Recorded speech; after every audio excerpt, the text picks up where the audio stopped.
പ്രിയ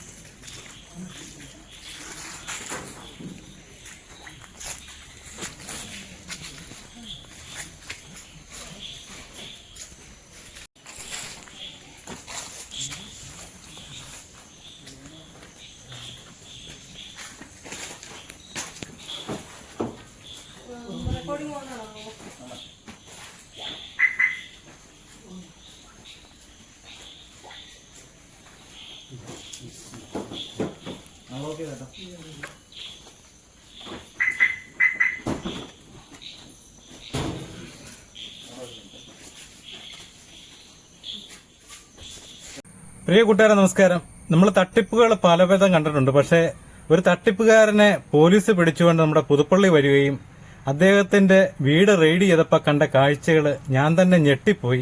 അപ്പൊ നമുക്ക് ആ കാഴ്ചയിലേക്കൊന്ന് പോവാം.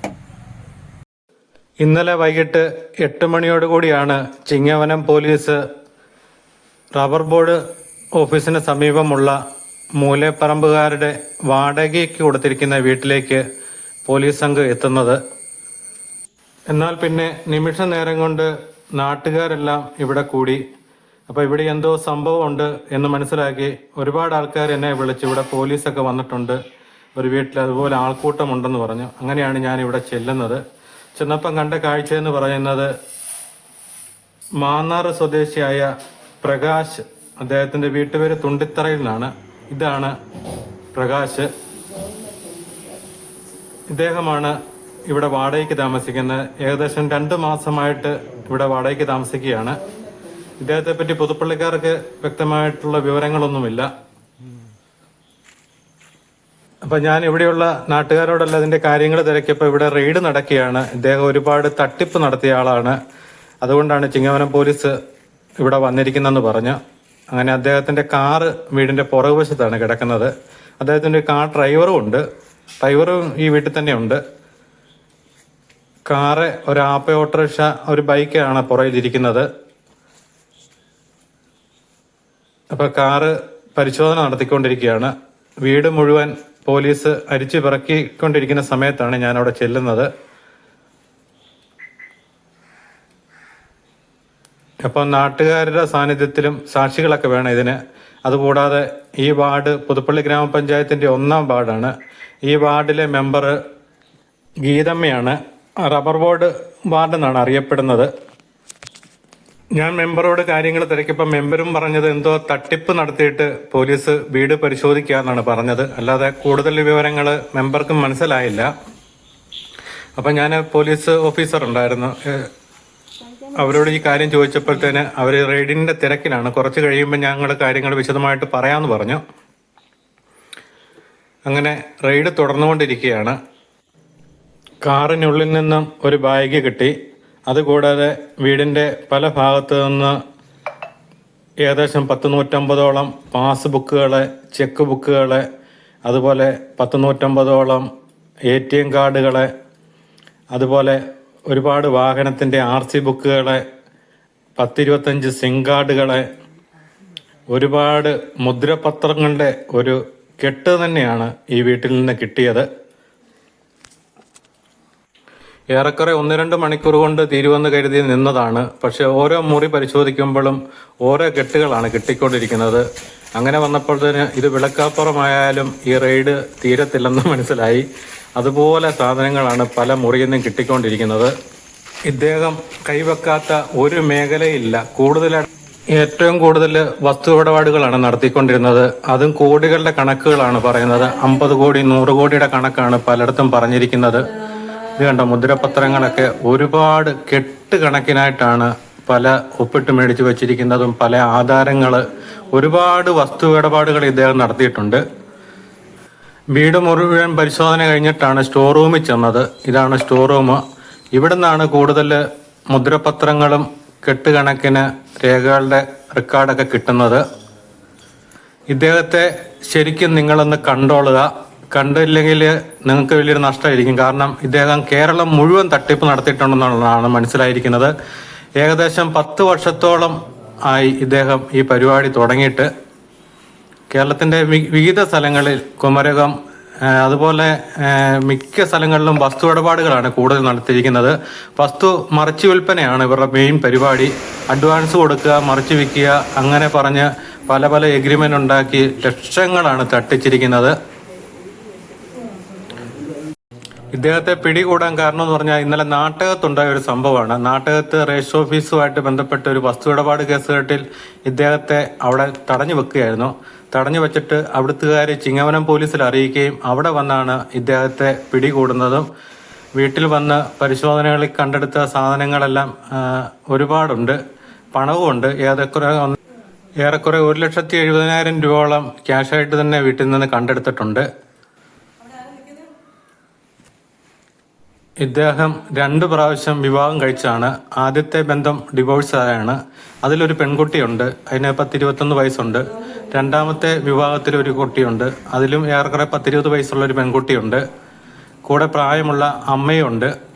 അപ്പം എല്ലാവരും വാർഡ് മെമ്പറുടെ സാന്നിധ്യത്തിലാണ് ഏത് സാധനങ്ങൾ എടുത്താലും എല്ലാം ബോധ്യപ്പെടുത്തിയാണ് റെയ്ഡ് നടന്നുകൊണ്ടിരിക്കുന്നത്.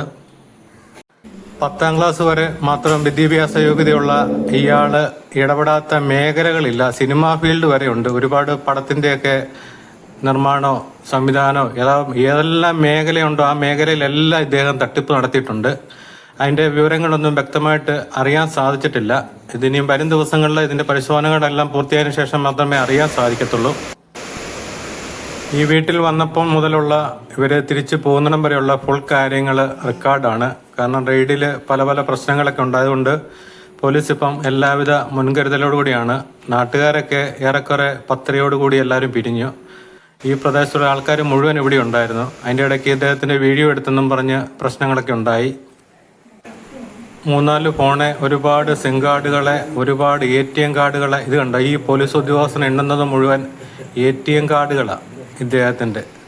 കണ്ടോ, ഈ ഒരു കെട്ട് മുഴുവൻ ATM കാർഡാന്ന് പറയുമ്പം നിങ്ങളൊന്ന് ഓർത്ത് നോക്കിയേ തട്ടിപ്പിൻ്റെ ആഴം എന്തുമാത്രം വരുമെന്ന്. ഇന്ന് ഇവിടുന്ന് ഈ വീട്ടിൽ നിന്ന് അദ്ദേഹത്തെ അറസ്റ്റ് ചെയ്തുകൊണ്ട് പോവുകയാണ്. ഇനിയും കോടതി ഹാജരാക്കി ബാക്കി കാര്യങ്ങളൊക്കെ ഉണ്ട്, നടപടിക്രമങ്ങളൊക്കെ ഉണ്ട്. ബാക്കി കേസുമായിട്ടുള്ള വിവരങ്ങളെല്ലാം വിശദമായിട്ട് പിന്നീട് അറിയിക്കാം.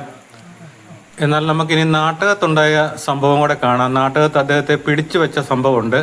അങ്ങനെയാണ് പോലീസിന് ഇയാളെ കിട്ടിയത്. അപ്പം നമുക്ക് ആ കാഴ്ചയും കൂടി ഒന്ന് കാണാം. രാത്രി മുഴുവൻ കരണ്ട് പോക്കും കനത്ത മഴയും ഒക്കെയായിരുന്നു. ഏറെക്കുറെ പുലർച്ചെ 2 മണിയോടുകൂടിയായി റെയ്ഡെല്ലാം തീർന്നു വന്നപ്പോഴത്തേന്. അതുകൊണ്ടാണ് വീഡിയോ വരാൻ താമസം നേരിട്ടത്. ഇതാണ് ഇന്നലെ നാട്ടകത്തുണ്ടായ സംഭവം. അദ്ദേഹത്തെ പിടിച്ചു വച്ചിരിക്കുന്ന കാഴ്ചയാണ്. ഇവിടെ ആളെല്ലാം കൂടിയിട്ടുണ്ട്. ഇവരൊക്കെയാണ് തട്ടിപ്പിനിരയായവർ. പോലീസിൽ അറിയിച്ച് പോലീസും വന്നായിരുന്നു.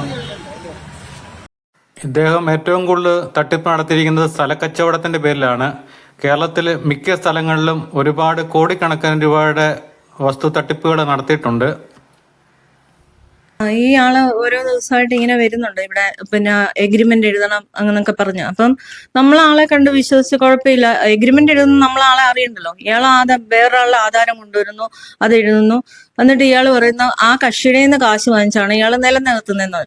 അപ്പോഴും ഞാനിരുന്ന് തർക്കിക്കുന്നുണ്ട്, അതെങ്ങനെ നടക്കും എന്ന് പറയുമ്പോൾ ചേട്ടൻ പറഞ്ഞു പുള്ളി പറയുന്ന പോലെ എഴുതി കൊടുത്ത ഒരു എഗ്രിമെന്റ് അല്ലേ, അത് അങ്ങനെ ആയിരിക്കും, അവർക്ക് തമ്മിലല്ലേ അറിയാവുന്നെന്ന് പറഞ്ഞ് ഇങ്ങനെ ആ കക്ഷിയുടെ നിന്ന് 6,38,000 രൂപ വാങ്ങിച്ചിട്ട് ഒരു 10 ലക്ഷം രൂപയുടെ എഗ്രിമെന്റ് എവിടെയെല്ലാം നടന്നിട്ടുണ്ട്. കക്ഷിയുടെ നിന്ന് ഇങ്ങോട്ട് പൈസ വാങ്ങിച്ചിട്ട് എഗ്രിമെന്റ് എഴുതി കഴിഞ്ഞ് ഇയാൾ അതും കൊണ്ട് പോയിട്ട് ഒരാഴ്ച കഴിഞ്ഞിട്ട് വന്നിട്ട് പറയാ അയാൾ നിലം നികത്തി എല്ലാം റെഡിയായി, ഇനി ഒരു പേപ്പറൂടെ വന്നാൽ മതിയെന്ന്.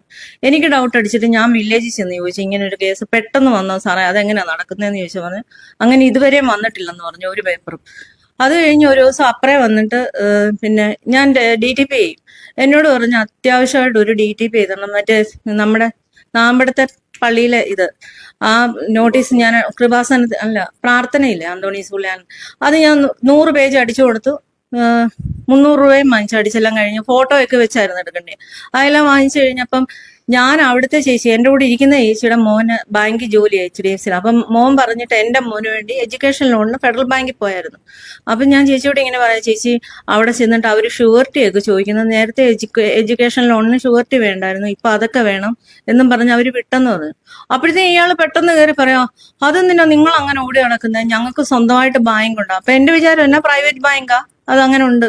അത് കഴിഞ്ഞ് അപ്പൊ ഞാൻ പറഞ്ഞു ഇപ്പം വേണം, ഞാൻ പറയാമെന്ന് പറഞ്ഞിട്ട് ഇയാള് പോയിട്ട് ഒരു വൈകിട്ടായപ്പോ ഇതുപോലത്തെ ഒരു ഫോമുമായിട്ട് വന്ന് മോന്റെ വിസയുടെ കോപ്പി, എല്ലാ പേപ്പറും, അവന്റെ എല്ലാ പേപ്പറും കോപ്പി എടുത്ത് PDF ആക്കി ഇയാൾ വാങ്ങിച്ചു, എല്ലാം വാങ്ങിച്ചു. എന്നിട്ട് അവനെ കൊണ്ട് 2-3 റവന്യൂ സ്റ്റാമ്പിൽ ഒപ്പിടിപ്പിച്ചു. അതിന്റെ താഴെ ഞാനും അവനും കൂടെ ഒന്നിച്ചിരിക്കുന്ന ഫോട്ടോ. അപ്പം നമുക്ക് മോന്റെ ഫീസിന് 30 ലക്ഷം മതി. അപ്പൊ അത് പറഞ്ഞല്ല, നിങ്ങൾ 40 എടുത്തോ, നിങ്ങൾക്ക് വേറെ ലോൺ വല്ലതും ഉണ്ടെങ്കിൽ അതും തീർക്കാം എന്ന് പറഞ്ഞു. അപ്പൊ ഞാനോർത്ത് ലോൺ പൈസ കുറവല്ലേ, ഓക്കെ.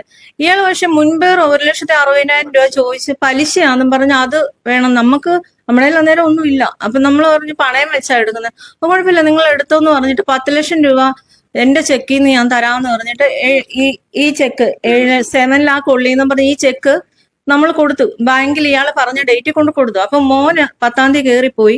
ഇയാൾ പറഞ്ഞ് 10-ാം തീയതി സബ്മിറ്റ് ചെയ്യാമെന്ന് പറഞ്ഞു.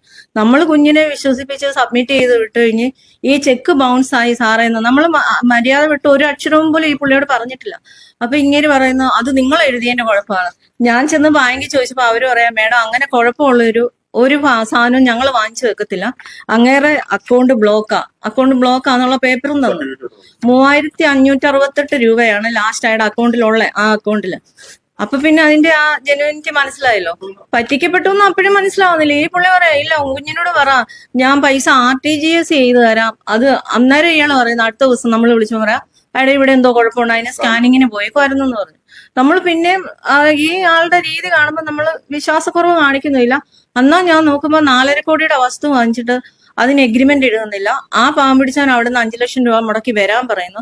അത് എഴുതുന്ന കാര്യമോ പറയുമ്പോ ഡിസംബറിലേക്ക് എഴുതിയാൽ മതി, അതുവരെ ആ പുള്ളി ഉണ്ടെന്ന്. അപ്പൊ എനിക്ക് മനസ്സിലായി ഇത് കള്ളത്തരവാ. എല്ലാ വസ്തുവും കയറി എടുക്കുന്നുണ്ട്, എടുത്തിട്ട് ഒരെണ്ണത്തിനും അഡ്വാൻസ് കൊടുത്തായിട്ട് എനിക്ക് അറിയത്തില്ല. അത് കഴിഞ്ഞ് കുമരകത്ത് റിസോർട്ട് 22 കോടി രൂപ.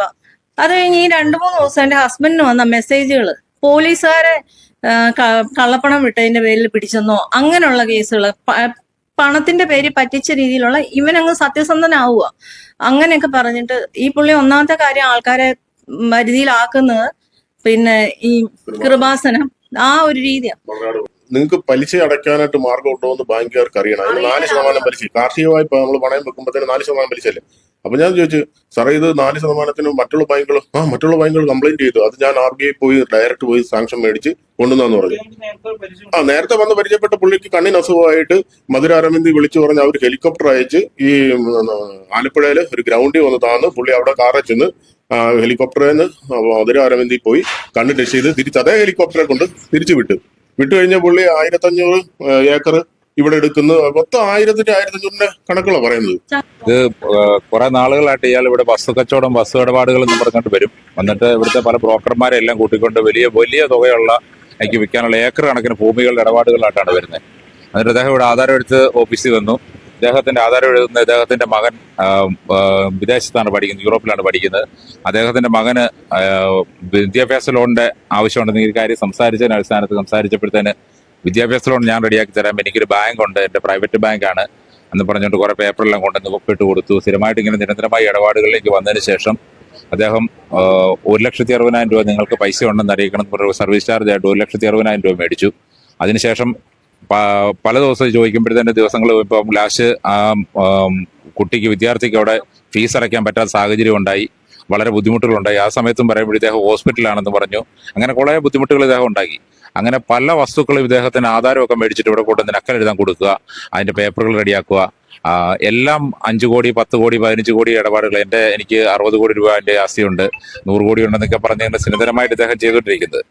അപ്പം ഇദ്ദേഹം ഇതുപോലെ തന്നെ പലരോടും ഇപ്പോൾ കുമരകത്ത് ഇദ്ദേഹത്തിന്റെ പേര് പറഞ്ഞു, ഇവിടുത്തെ ആധാരം എഴുതുന്ന ആളുടെ പേര് പറഞ്ഞു, കുമരകത്ത് ഞാൻ അവിടെ വസ്തു എഴുതാൻ കൊടുത്തിരിക്കുകയാണെന്ന് പറഞ്ഞ് ഫോണിൽ സംസാരിക്കുക, അവരോട് സംസാരിക്കുക, അത്തരം കാര്യങ്ങളാണ് ചെയ്തുകൊണ്ടിരുന്നത്. അപ്പം നമ്മളിത് കൃത്യമായി പോലീസിനെ അറിയിക്കുകയും ഈ കാര്യങ്ങൾ അദ്ദേഹത്തെ ഇവിടെ തടഞ്ഞു വെക്കുകയും ചെയ്തു. തടഞ്ഞു വെക്കുന്നതിന്റെ അടിസ്ഥാനത്തിൽ ഇപ്പോൾ പോലീസ് വന്ന് അദ്ദേഹത്തെ അറസ്റ്റ് ചെയ്തിരിക്കുകയാണ്. ഇതുപോലെ ഇദ്ദേഹത്തിന്റെ തട്ടിപ്പിനിരയായവർ നിരവധി കാണും. അപ്പം നിങ്ങൾ പരമാവധി ഈ വീഡിയോ ഷെയർ ചെയ്ത് മറ്റുള്ളവരിലേക്ക് എത്തിക്കുക. ഇങ്ങനെയുള്ള തട്ടിപ്പ് വിവരന്മാരെയൊക്കെ നിയമത്തിന്റെ മുന്നിലേക്ക് തന്നെ പോട്ടെ. എത്രയൊക്കെ തട്ടിപ്പ് നടത്തിയാലും ആരെയൊക്കെ പറ്റിച്ച് പൈസ ഉണ്ടാക്കിയാലും അതെല്ലാം അല്പ നിമിഷത്തേനേ ഉള്ളു. അവസാനം നമ്മൾ ജയിലിൽ പോയി ഗോതമ്പുണ്ട അല്ല കേട്ടോ, ഇപ്പൊ ഫ്രൈഡ് റൈസ് ഒക്കെയാണ്. അപ്പൊ ഒരുപാട് മാറ്റങ്ങൾ വന്നിട്ടുണ്ട്. അപ്പം ആ ജയിലിൽ പോയി നമ്മൾ കിടക്കേണ്ടി വരും.